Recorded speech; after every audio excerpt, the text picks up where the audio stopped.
Welcome to the AI Hustle Podcast, the podcast where we break down the latest in AI news, tools, and interview experts helping you hustle and do more using AI.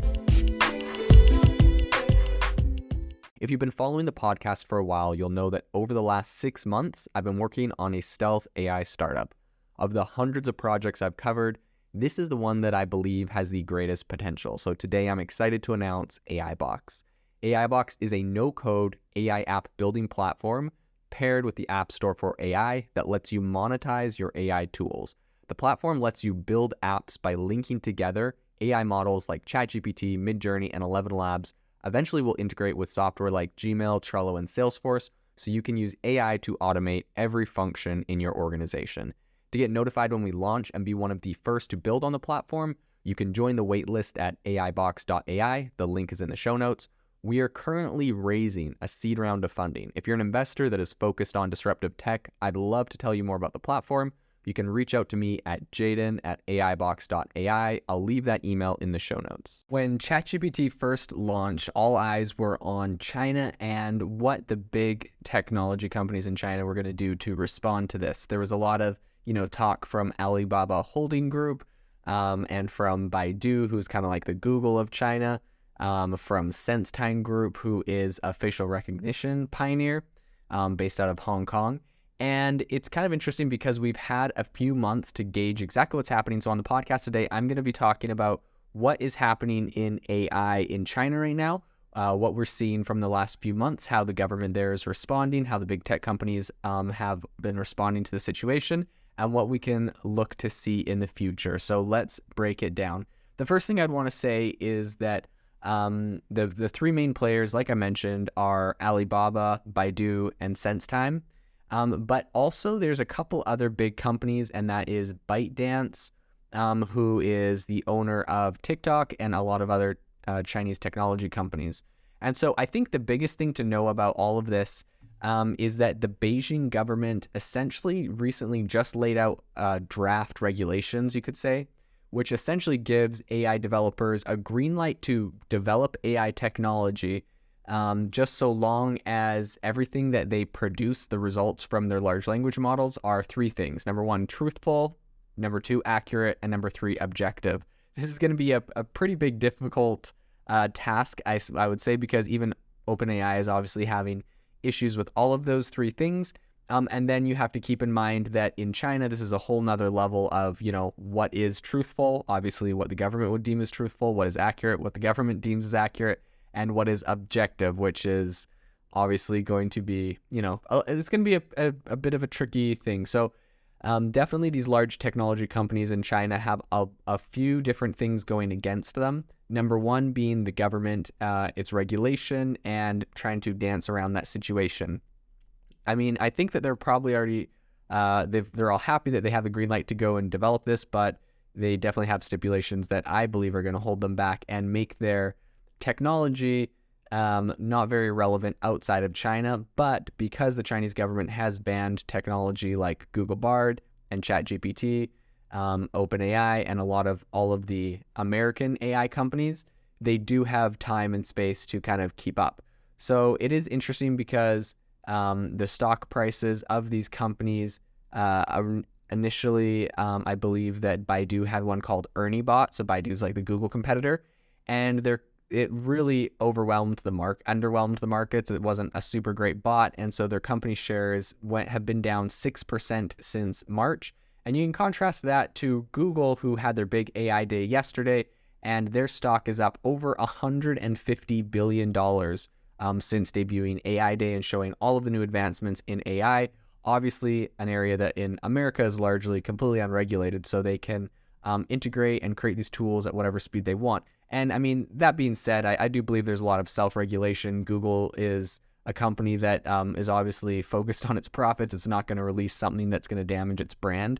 So they put a lot more research, a lot more work into making sure that their AI was as good as it could get. That being said, Google Bard is definitely not perfectly, doesn't always have perfect facts. ChatGPT definitely doesn't always have perfect facts. And I think the fact that, they can label these things as experimental or under research or beta allows them to be able to release them, gather data, and improve them. And this is unfortunate that China's not going to have the ability to really do that. So in China, because the US stocks have been blocked, retail investors have really gone wild for any domestically listed Chinese AI stocks, or any stocks that even have like a small hint of having AI in them. So one called Cambricon Technologies, its shares have more than tripled this year because of that. And so I think the pros in America are largely staying away. And so the leading companies are the ones who essentially can just afford to be successful in AI, afford to put up with the government regulation and all of that. So I would say, despite Baidu's bad news with Baidu's Ernie Bot, they still have a lot of first mover advantage in China. And I think that they've been investing in AI for over a decade at this point, and they have hundreds of PhDs in their company that is currently working on this. So it's obviously been a big focus for them for a long time. This is something I tell people a lot, right? It's not like all of a sudden AI, broke into the scenes. AI, like this company's been invested in them for 10 years. AI is something that's been around for a long time. Facebook has been using AI to help with their homepage algorithm since 2006. So it's nothing new, but it's definitely, with the advent of ChatGPT, super buzzy, super hyped up, and very talked about at the moment. So another area that I believe is going to be a challenge for China is in the semiconductor industry. So at the moment, the US has blocked the NVIDIA's A100 chip from being shipped to China. The sales were banned by Washington. And so NVIDIA substituted that with the A800, which is about a third slower. Still a good chip, I would say, but it definitely is a very real challenge that China's not able to get as fast or as powerful microchips. They have some, Chinese versions that are not quite as good, and it's going to be interesting to see how that plays out as they're trying to kind of fight against government regulation and chips. I would say, though, that the competition in China is still pretty tough. So Tencent Holdings, which dominates Chinese social media and online gaming, and then also ByteDance, which owns TikTok, are expected to really put up a fight in the artificial intelligence arena because they have massive data sets. So if you can just imagine all of the content and all of the information that ByteDance has from TikTok, right? They can pull in American consumers' data. They can pull in data from all around the world, all different languages. They can put transcripts on their videos, and then they have tons and tons of data on every single topic and what people are saying in every single area. And I think that alone is enough data to make a very substantial competitor to OpenAI and ChatGPT. And I'll be also interested to see if Facebook comes out with anything in the near future that is consumer-based, based off of their massive trove of information and data they have on customers on their platform. So I think that it's obviously going to be these first-tier players that have already broken in and are rather large that are going to be the winners. They're the only ones that can really put up with, fighting with the government of Beijing and doing all of what their, all of their stipulations. But I do think that this push for AI right now is kind of, a rehabilitation effort by the Chinese government for China's big tech industry, which essentially has been in the regulatory doghouse for at least 2 years now. You'll see large companies like Alibaba had their CEO. He just disappeared for a couple months, and then he came back and said he was just a painter after he criticized the Chinese banking system. So Chinese government has been keeping close wraps on big tech and on the leaders of those industries, and has really been keeping them under their thumb for the last couple of years. And now they've kind of like extended the olive branch and said, you're allowed to, we blocked all AI from coming into China, but you're allowed to pursue it as long as you follow our rules, and evidently have just as strict of censorship and regulations as the Chinese government currently has on the internet. So I think that the new regulations definitely make this harder. And the difference is that in the US, models, these AI models, they can learn, they can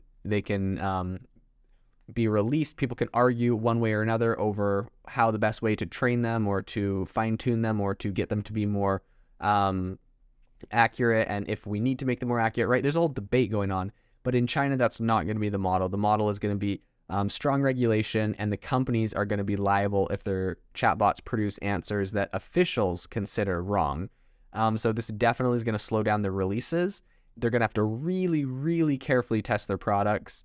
And I think that it's going to be pretty difficult because they also have to keep an eye on what's happening in Washington, in the US, and how the regulations here are going, because inevitably they're going to want to follow those. And so I think it definitely is a very challenging landscape that these companies have at the moment. And I also think that there was a recent industry professional who it was Patel, who estimated that there is about 2 years at most that Chinese companies are off or behind OpenAI. So he thinks that Baidu's product is not as good as ChatGPT, but it's pretty good. So I would say 2 years is a pretty long time in tech. So as far as placing your bets on which tech giant is going to win, I think that we'll have to give that a year or so to see what the main differences between these Chinese AIs and the American ones are, and to see just how badly they're either lagging or if they find a way to miraculously catch up by, I'm sure some people will say they're going to steal data and clone ChatGPT and get their source code, but who knows, right? Anyways, I'd love to hear your opinion, so make sure to join our ChatGPT community on Facebook. Let me know what you think about this. Let me know if you would use a AI chatbot out of China, and we will continue to follow this into the future. If you are looking for an innovative and creative community of people using ChatGPT, you need to join our ChatGPT creators community. I'll drop a link in the description to this podcast. We'd love to see you there, where we share tips and tricks of what is working in ChatGPT. It's a lot easier than a podcast, as you can see screenshots, you can share and comment on things that are currently working. So if this sounds interesting to you, check out the link in the comment. We'd love to have you in the community. Thanks for tuning in to the AI Hustle podcast. If you could do us a massive favor, we would really, really appreciate it if you could leave us a review wherever you get your podcasts. This helps people find the podcast. It helps people know this is a good place to go. And we would really, really appreciate it, as it helps us continue to bring on incredible guests and share incredible content for you to listen to.